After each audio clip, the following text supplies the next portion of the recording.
যশোর সীমান্তে অভিযান চালিয়ে একজন আসামিসহ মাদকদ্রব্য এবং অবৈধ চোরাচালানি মালামাল আটক করেছে বিজিবির সদস্যরা।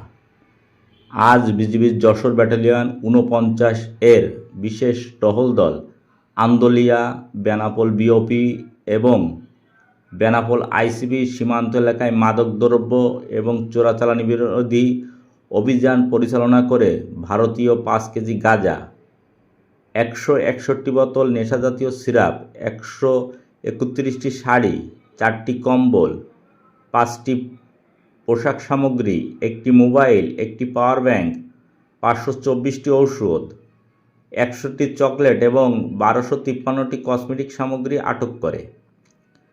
আটককৃত মালামালের মূল্য ১৮,৮৪,৯০০ টাকা বলে জানায় বিজিবির সদস্যরা।